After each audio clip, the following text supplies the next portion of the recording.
Hello again and welcome to devlog 7 of my new game EvCO Online. Today we're going to be looking at the hammer and bow abilities. So first up is the tier 1 hammer ability. Man, I always draw a blank on these.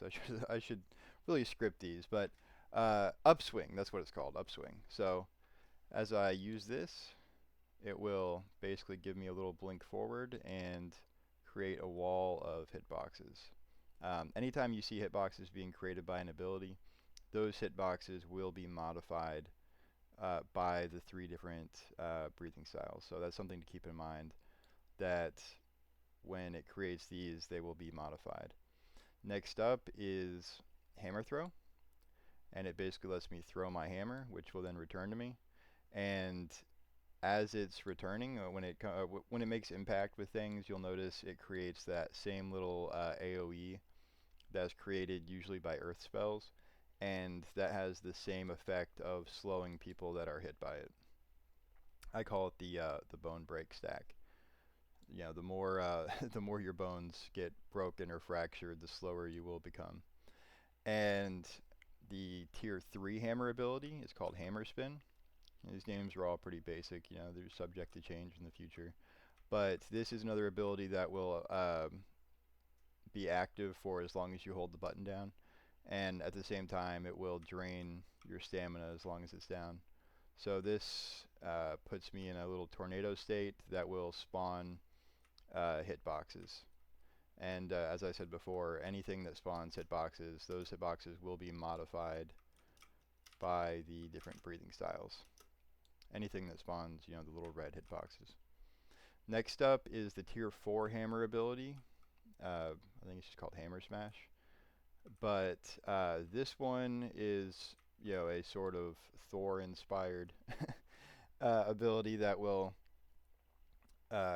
cause the player to leap and do a large AoE explosion on landing. If you've watched my previous devlog videos, you will probably remember that explosion from the light spell Indignation. And I've basically just recycled it here. Although, you know, there's a difference between whether or not the spell gets, you know, cast by the hammer or by light magic. In one case, it'll be modified by stats like conductivity and, well, I'll get into more of the stats and how they work in the future, but just know that there's a difference between, you know, how you're creating the AoEs, whether it's through melee or through magic. And that does it for the hammer abilities. Next up, we're going to look at the arrow abilities. Now, the 2 range weapons are a short bow and a long bow, and there are some differences between them, but I'll probably save that for a future video as well. At the moment, there's not a whole lot of difference.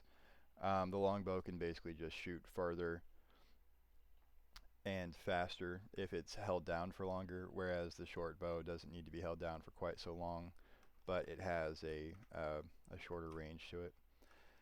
Although not, like I said, there's not that much of a difference at the moment.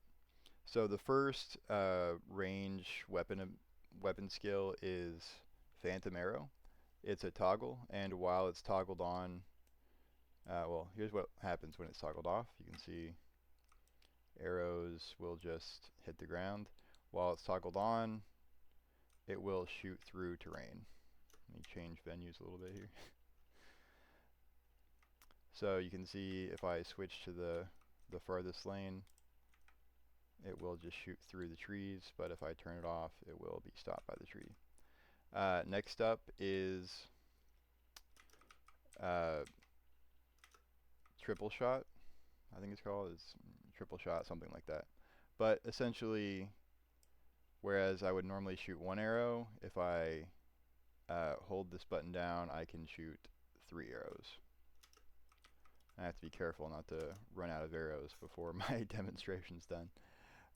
Next up is arrow dupe, and this is another toggle, and this will create a second mana based arrow that will actually not drain from my quiver, but will also not be able to be picked up. You can see here there's a second arrow in play when I have this toggled on, And I think you can see, yeah, you can see the mana drain happening. Um, Typically, the weapon skills will drain stamina, but in the case of the arrow skills, they I don't think they do drain stamina. The phantom arrow costs nothing to use because you're losing your arrow when you use it. Uh, I don't remember if, yeah, I have too much stamina here to really notice, but I don't remember if this actually even has a stamina cost at all because you are using 3 times the arrows out of your quiver. In the case of arrow dupe, it costs 1 mana because you're producing 1 mana arrow. And I believe Arrow Rain also has a mana cost. But let's see, it still has some bugs to work out. Let's see if I can get it to work here. Yep, there we go. This is Arrow Rain. So, I think I'm out of arrows. Let's see if I can pick one up. There we go. Wow. I still have some kinks to work out with this one. I need to go back in and have a look at that. But you got a demonstration of how it works in general, and so that's pretty much it. That gives you at least an idea of the hammer and the bow skills. And yeah, I appreciate you watching my devlogs. Tune in again next time.